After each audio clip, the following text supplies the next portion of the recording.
बहुत समय पहले की बात है। रायगढ़ में अचानक से चिड़ियों का दिखना कम होने लगता है। उस नगर में रहने वाले लोग पक्षियों से बहुत प्यार करते थे। वे रोज अपने घर के बाहर चिड़ियों के लिए दाना पानी रखते, लेकिन अचानक चिड़ियों के कम होने से वो सब परेशान थे। किसी को कुछ समझ नहीं आ रहा था कि चिड़िया आखिर चली कहाँ गईं। नगर में रहने वाला रांझू अपने मित्र स्वर्ण से, भाई, हमारा नगर तो जैसे खाली होता जा रहा है यार। सही कहा तुमने। चिड़ियों की आवाज से मन खुश होता है। उन्हें देखकर अजीब सी खुशी मिलती है यार। अब तो नगर के बच्चे भी ज्यादा खेलते नहीं दिखते। हाँ, पहले सारा दिन ये बच्चे चिड़ियों के साथ इधर उधर भागते थे। अब तो बच्चे उदास हो गए।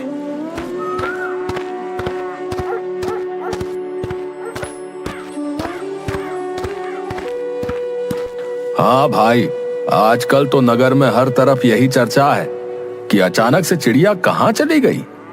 हम सबको जो है कुछ करना चाहिए। भाई भोला, हम क्या कर सकते हैं? तुम बताओ, अगर तुम्हें कुछ समझ आ रहा है तो। अभी तो मेरे पास तुम्हारी बात का कोई जवाब नहीं है भैया, लेकिन मैं इतना जरूर जानता हूं कि कुछ ना कुछ तो करना ही होगा। भोला एक मजदूर था। वो पूरी मेहनत और ईमानदारी के साथ अपना काम करता था। साथ ही वो बहुत दयालु भी था। नगर से चिड़ियों का गायब होना उसे बिल्कुल अच्छा नहीं लग रहा था। सब परेशान थे, पर किसी को कुछ समझ नहीं आ रहा था। रात को भोला अपनी माँ से कहता है, माँ, मैं दूसरे नगर में काम की तलाश में जा रहा हूँ। अगर कोई काम मिल गया तो मुझे वापस आने में समय लग सकता है। इसीलिए जो है तुम अपना ध्यान रखना। अच्छा बेटा, तू यही कोई काम क्यों नहीं ढूंढ लेता? बार बार दूसरे नगर काम के लिए जाता है, कितने कितने दिन वापस नहीं आता। माँ, मैं तो अभी कम उम्र का हूँ, दूसरे नगर जा सकता हूँ, लेकिन हमारे नगर में जो ज्यादा उम्र के लोग हैं वो दूसरे नगर नहीं जा सकते। अगर हम कम उम्र वाले दूसरे नगर में काम करने चले जाएं, तो हमारे नगर में अधिक उम्र के लोगों के लिए ज्यादा काम होगा, समझी? बेटा, तू दूसरों के बारे में कितना सोचता है। माँ, तुमने ही सिखाया है, हमेशा खाने से पहले ये जरूर पता कर लो कि तुम्हारे पड़ोस में रहने वालों ने खाना खाया है या नहीं। हाँ ठीक है, मैं कल सुबह तुम्हारी यात्रा के लिए कुछ खाने का सामान बांध दूंगी। दूसरे दिन भोला अपनी यात्रा के लिए जल्दी ही निकल पड़ता है।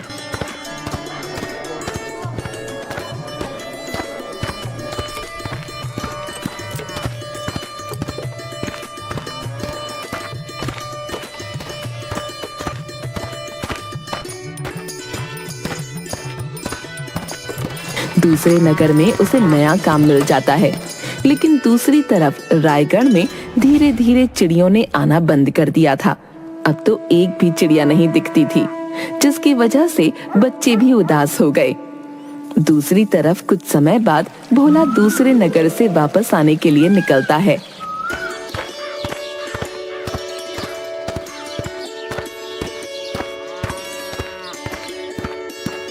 रास्ते में एक जंगल पड़ता था। भोला खुशी खुशी अपने नगर की ओर तेजी से बढ़ रहा होता है। तभी अचानक उसे एक बूढ़े बाबा दिखते हैं। बेटा, जरा रुको, मुझे तुम्हारी मदद की जरूरत है। आपको क्या कष्ट है बाबा? बेटा, तुम्हें देखकर ऐसा लग रहा है कि इस संसार का कोई भी दुख तुम्हें नहीं है। क्या तुम मुझे इसका कारण बता सकते हो कि तुम इतने खुश कैसे हो? बाबा, मेरे पास ईश्वर का दिया सब कुछ है। ईश्वर ने मुझे स्वस्थ बनाया है। मेहनत करके अपना और अपने परिवार का पेट जो है पाल सकता हूं। फिर भला मुझे दुख और चिंता क्यों हो? सही कहा बेटा, लेकिन मैं तो बूढ़ा हूं। मैं ना मेहनत कर सकता हूं और न ही कमा सकता हूं।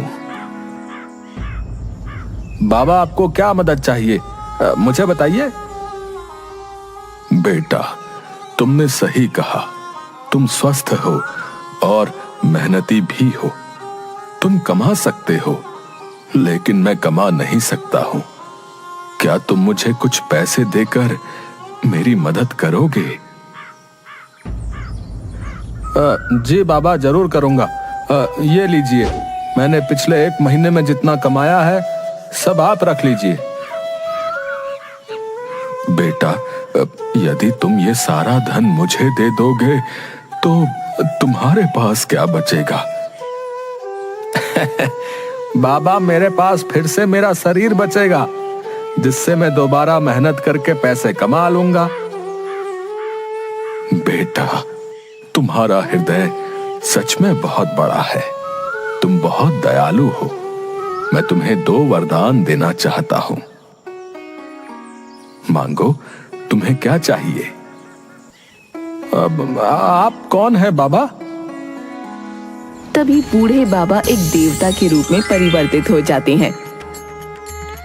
बेटा, मैं इस जंगल का वन देवता हूं और मैं इस जंगल से गुजरने वाले लोगों की हमेशा परीक्षा लेता हूं, और जो मेरी परीक्षा में पास होता है मैं उनकी मदद करता हूं।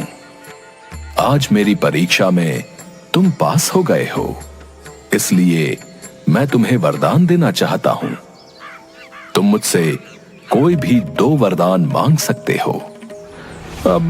अगर आप सचमुच में प्रसन्न हैं, तो आप मुझे एक ऐसा गुलेल दे जिसका निशाना जो है कभी ना चूके।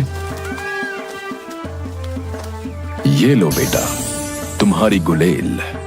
इसका निशाना कभी नहीं चूकेगा। अब तुम अपना दूसरा वरदान मांगो। मुझे जो है अपने दूसरे वरदान में एक ऐसी बीन चाहिए जिसकी धुन सुनते ही लोग नाचने लगें। लो बेटा, इस बीन की आवाज सुनने वाले तुरंत नाचने लगेंगे, और तुम इसे जितनी तेजी से बजाओगे लोग उतनी तेजी से नाचेंगे। बेटा, तुम मुझसे वरदान में सोना, चांदी, रुपए, पैसे भी तो मांग सकते थे। बाबा, सोना चांदी तो मैं अपनी मेहनत से भी कमा सकता हूं, लेकिन वरदान में मिली हुई ये चीज मैं जो है अपनी मेहनत से नहीं कमा सकता हूं। वन देवता वहां से गायब हो जाते हैं। भोला खुशी खुशी अपने घर की तरफ बढ़ने लगता है।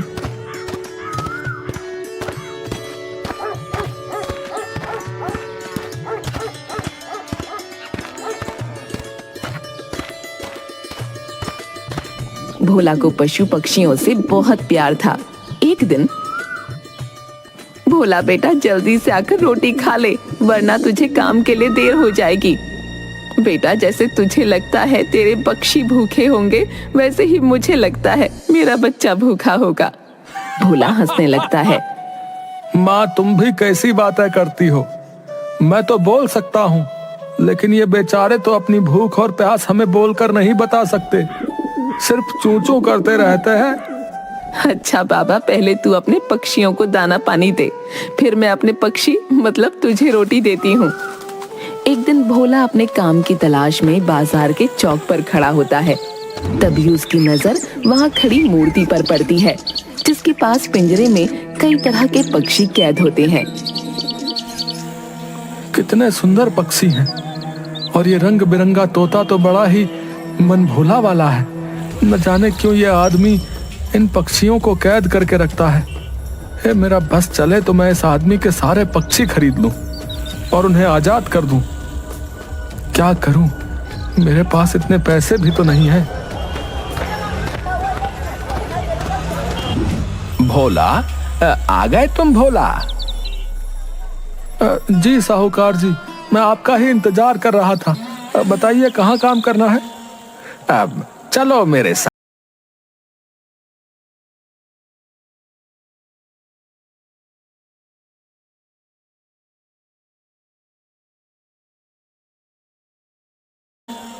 अब चलो मेरे साथ, मेरे घर पर ही कुछ काम है, लेकिन काम थोड़ा ज्यादा है।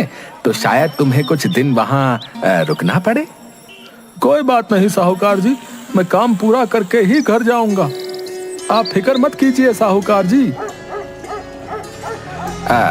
तुम्हारे रहने और खाने की व्यवस्था मैं वहीं पर करवा दूंगा। अच्छा, आपका बहुत बहुत शुक्रिया।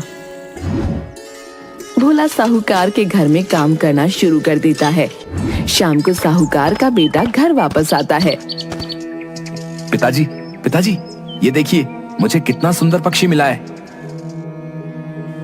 हाँ बेटा, ये पक्षी तो सच में बड़ा ही सुंदर है। लेकिन तुम्हें ये पक्षी मिला कहां से? पिताजी, बाजार की चौक में एक आदमी पक्षियों को बेच रहा था, मैंने वहीं से इसे खरीदा है। अब ये मेरा हुआ।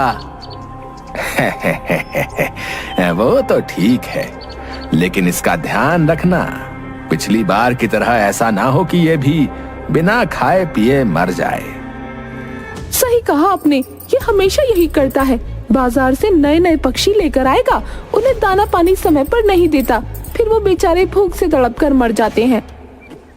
नहीं नहीं, इस बार मैं पूरा ध्यान रखूंगा। भोला को पक्षियों के भूख से तड़प कर मरने की बात सुनकर बिल्कुल भी अच्छा नहीं लगा। 2-4 दिन बाद साहूकार का बेटा जो नया पक्षी लेकर आया था, वो भी बेचारा बिना दाना पानी के मर गया। भोला को पक्षियों के भूख से तड़प कर मरने की बात सुनकर बिल्कुल भी अच्छा नहीं लगा। साहूकार जी, आपसे एक बात कहूँ तो आप बुरा तो नहीं मानेंगे? हाँ बोलो बोलो भोला, क्या बात है? आप अपने बेटे को समझाते क्यों नहीं? ये कितनी गलत बात है कि वो अपने शौक के लिए पक्षियों को कैद करके रखता है और उनका ध्यान न रखने की वजह से वो बेचारे अपने प्राण त्याग देते हैं। अब क्या बताऊं भोला, हम तो खुद परेशान हैं, लेकिन ये लड़का है कि सुनता ही नहीं। ओ, तुम्हें क्या करना है? ये पक्षी मैंने पैसे देकर खरीदा था। ये जिंदा रहे या मर जाए, इससे तुम्हें या किसी और को कोई फर्क नहीं पड़ना चाहिए, समझे? तुम अपना काम करो और यहाँ से चलते बनो। भोला उदास मन से अपना काम करता है और अपने घर आ जाता है। थोड़ी दूर जाने के बाद ही उसे एक व्यक्ति दिखा जो कुछ परेशान सा एक पेड़ के नीचे खड़ा था और अपनी गर्दन को ऊपर उठाए पेड़ पर कुछ देख रहा था। मुझे लगता है इस व्यक्ति को मदद की जरूरत है, मुझे इसके पास जाना चाहिए। सेठ जी, क्या बात है? आप परेशान लग रहे हैं, क्या मैं आपकी कोई मदद कर सकता हूँ? हाँ भाई, तुम मेरी मदद जरूर कर सकते हो। मेरा नाम मूर्ति है और मैं चिड़ियों का व्यापारी हूँ। चिड़ियों को पकड़कर उन्हें बेचना मेरा काम है। ऊपर उस पेड़ पर कितनी सुंदर चिड़ियाएं बैठी हैं। मुझे उस चिड़िया को पकड़ना है। अगर तुम उसे पकड़ने में मेरी मदद करोगे तो मैं तुम्हें मुंह मांगी कीमत दूंगा। भोला मूर्ति की बात सुनकर मन ही मन बहुत गुस्सा हुआ, लेकिन उसने मूर्ति से कुछ नहीं कहा। सेठ जी, अगर आप व्यापारी हैं तो आपके पास तो बहुत सारी चिड़ियाएं होंगी। हाँ, मेरे पास बहुत सारी चिड़ियाएं हैं। मैं रोज 100 से भी ज्यादा चिड़ियाएं पकड़ता हूँ और उन्हें दूसरे नगर में ले जाकर बेच देता हूँ। लेकिन सेठ जी, इतनी चिड़ियाओं का लोग करते क्या है? अरे तुम्हें नहीं पता है? कोई चिड़िया को खाता है, कोई उसे पालता है। सबके अलग अलग शौक हैं, लेकिन मैंने आज तक इतनी सुंदर चिड़िया नहीं देखी। अब तुम देर मत करो और जल्दी से इस चिड़िया को पकड़कर मुझे दे दो। मैं तुम्हें मुंह मांगी कीमत दूंगा। ठीक है, अगर आप मुंह मांगी कीमत देंगे तो मैं अभी उस चिड़िया को नीचे गिराता हूँ। भोला देवता का दिया हुआ गुलेल निकालता है और चिड़िया की तरफ बिना पत्थर लगाए निशाना लगा देता है। चिड़िया पेड़ से नीचे गिरती है। लीजिए सेठ जी, आपकी अद्भुत चिड़िया उस झाड़ी में है, जाइए उसे पकड़ लीजिए। हाँ हाँ, मैं अभी उसे पिंजरे में बंद करता हूँ। हाँ। मूर्ति झाड़ी में घुस जाता है। जैसे ही वो झाड़ी में घुसता है, भोला वन देवता की दी हुई बीन निकालकर बजाना शुरू कर देता है। बीन की धुन कानों में जाते ही मूर्ति नाचने लगा। अरे अरे, मुझे क्या हो रहा है? अचानक से मेरा शरीर अपने आप नाचने के लिए बेचैन क्यों हो रहा है? मूर्ति का शरीर झाड़ियों में लगे कांटों के पौधे से कटने लगा। अरे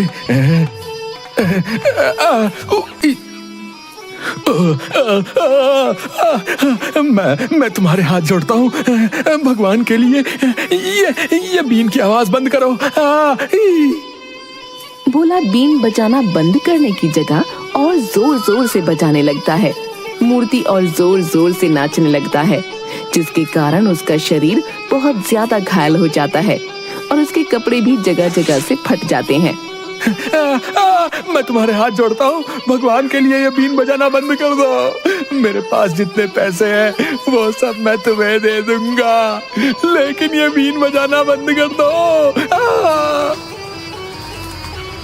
ठीक है सेठ जी, आप बाहर आ जाइए। किसी तरह सेठ झाड़ियों से बाहर निकलता है। अब मुझे सारे पैसे दे दो और मुझसे ये वादा करो कि तुम्हारे पास जितनी चिड़िया कैद है उन सबको तुम आजाद कर दोगे। मैं ऐसा कैसे कर सकता हूँ? अगर मैं चिड़िया नहीं पकड़ूंगा तो खाऊंगा क्या? अगर तुम मेरी बात नहीं मानोगे तो आज के बाद तुम्हें खाने की जरूरत ही नहीं पड़ेगी, समझे? तुम कहना क्या चाहते हो? मैं फिर से बीन बजाना शुरू कर दूंगा और तुम जो है इन झाड़ियों में लगे कांटों से घायल होकर अपना दम तोड़ दोगे। अब बोलो, तुम क्या करना चाहते हो? नहीं नहीं नहीं, तुम बीन मत बजाओ। मैं तुमसे वादा करता हूँ कि मैं घर जाकर सारी चिड़ियाओं को आजाद कर दूंगा और फिर दोबारा कभी उन्हें नहीं पकड़ूंगा। ठीक है, लेकिन अपना वादा पूरा करना, नहीं तो अगली बार जो है मैं तुम्हें नचा नचा कर मार दूंगा। भोला अपने घर की तरफ बढ़ जाता है, लेकिन मूर्ति भोला से बदला लेने के लिए रायगढ़ के राजा के दरबार में भोला की शिकायत लेकर पहुंच जाता है।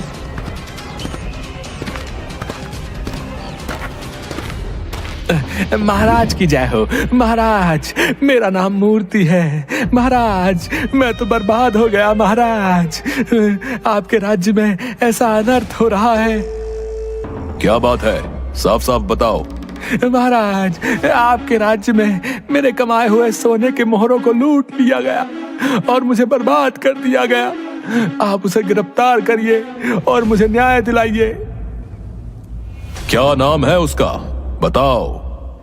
महाराज, मैं उसका नाम तो नहीं जानता, लेकिन वो रायगढ़ नगर की तरफ ही आया है और उसके पास एक गुलेल और बीन है जिसके बजने से शरीर अपने आप नाचने लगता है।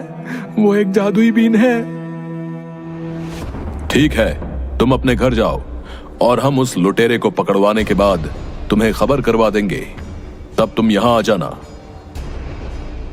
महाराज अपने मंत्रियों को आदेश देते हैं और वो मूर्ति के बताए हुए वेशभूषा वाले व्यक्ति को ढूंढने लगते हैं और जल्द ही भोला को ढूंढकर महाराज के सामने पेश भी कर देते हैं और मूर्ति को भी राजमहल में बुला भेजा जाता है। महाराज, मेरा क्या कसूर है? अपनी जुबान बंद करो। महाराज, यही है वो दुष्ट। इसे तुरंत जेल में डलवा दीजिए। इसने ही मेरे जीवन भर की कमाई को मुझसे लूट लिया। क्या मूर्ति जो कह रहा है वो सच कह रहा है? तुमने इससे जबरदस्ती इसका सारा धन छीन लिया? नहीं महाराज, ये झूठ बोल रहा है। इसने अपनी स्वेच्छा से सारा धन मुझे दिया था। नहीं महाराज, ये झूठ बोल रहा है। इसने मुझसे मेरा सारा धन छीन लिया। महाराज, इस भोला को गिरफ्तार करने के बाद हमने जब इसके घर की तलाशी ली थी तो इसके घर से ये गुलेल और बीन के साथ सोने के सिक्कों की एक पोटली मिली। महाराज, यही है मेरी पोटली, मेरे जीवन भर की कमाई।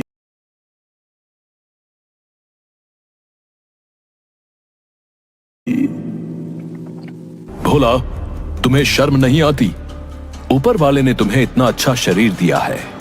तुम्हें तो मेहनत करके पैसे कमाने चाहिए, ना कि लोगों से छीन कर। तुम्हें पता नहीं लूटपाट करने की इस राज्य में क्या सजा मिलती है? महाराज, मैंने कोई पैसे नहीं छीने। ये झूठ बोल रहा है। ये थैली मुझे इसने अपनी स्वेच्छा से दी थी ताकि मैं बीन बजाना बंद कर दूं। नहीं महाराज, ये झूठ बोल रहा है।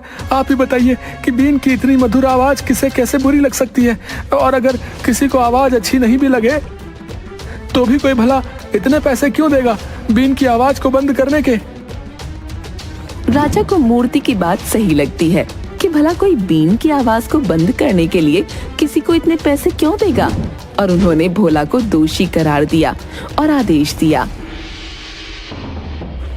भोला ने हमारे राज्य में चोरी करने की गुस्ताखी की है, इसलिए उसे आज से 3 दिन के बाद फांसी पर लटका दिया जाए, ताकि नगर में दोबारा कोई चोरी करने की हिम्मत न करे। 3 दिन बाद भोला को फांसी पर लटकाने की सजा देने के लिए उसे नगर के चौक पर ले जाया गया। उस समय वहां पर मूर्ति भी था और मन ही मन खुश हो रहा था कि उसे उसके पैसे भी वापस मिल गए और उसने भोला को सबक भी सिखा दिया। लेकिन फांसी पर लटकाने से पहले उस व्यक्ति से उसकी आखिरी इच्छा पूछी जाती है, इसलिए भोला की भी अंतिम इच्छा पूछी गई। भोला, तुम्हारी कोई अंतिम इच्छा है तो तुम बता सकते हो, वो जरूर पूरी की जाएगी। हुजूर, मैं मरने से पहले जो है आखिरी बार थोड़ी देर अपनी बीन बजाना चाहता हूँ। राजा कुछ कहता उससे पहले ही मूर्ति बोल उठा। नहीं नहीं महाराज, उसे बीन बजाने की आज्ञा बिल्कुल ना दी जाए, वरना अनर्थ हो जाएगा। तुम शांति से खड़े रहो, क्योंकि मरने वाले की अंतिम इच्छा पूरी करना कानून का फर्ज होता है। सिपाहियों, जाओ और भोला की बीन उसको वापस कर दो। सिपाही भोला की बीन उसे लाकर देता है और भोला बीन बजाना शुरू करता है।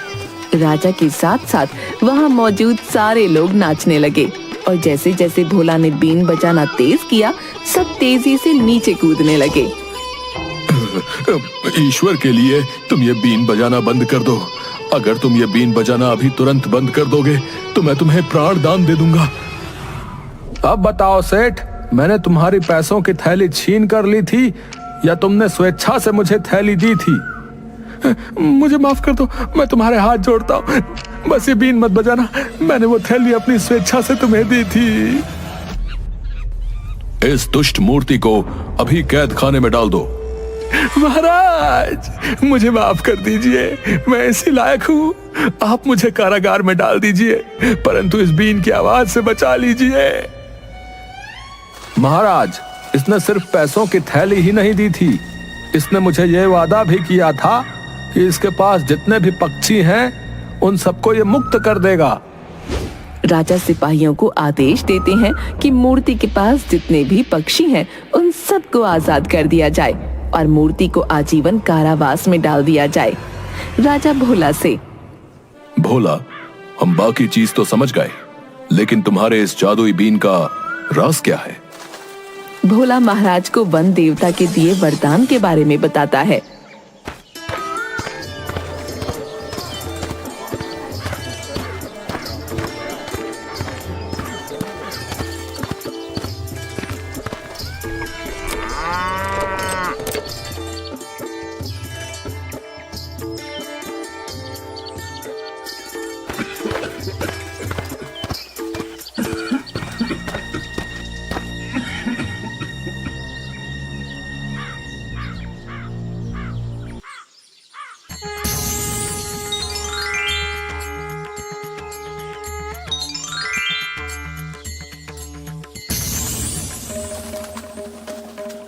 हम तुम्हारी सूझबूझ से बहुत प्रसन्न हुए। अगर तुम चाहते तो वन देवता से अपने लिए सोना चांदी, धन, वैभव कुछ भी मांग सकते थे, लेकिन तुमने अपने बारे में नहीं सोचकर पूरे नगर के बारे में सोचा, पक्षियों के बारे में सोचा। इसलिए हम तुम्हें अपने राज्य में मंत्री का पद देते हैं। महाराज, आपका बहुत बहुत धन्यवाद। महाराज, पशु पक्षियों की रक्षा करना हमारा कर्तव्य बनता है, लेकिन जो है उन्हें कैद में रखकर नहीं, उन्हें उनकी आजादी देकर। मैंने जो किया सिर्फ ये सोचकर किया कि हमें भी तो अपनी आजादी पसंद है। उस दिन के बाद रायगढ़ में फिर से पहले की तरह चिड़ियों की और उनके साथ साथ बच्चों की आवाज भी गूंजने लगी।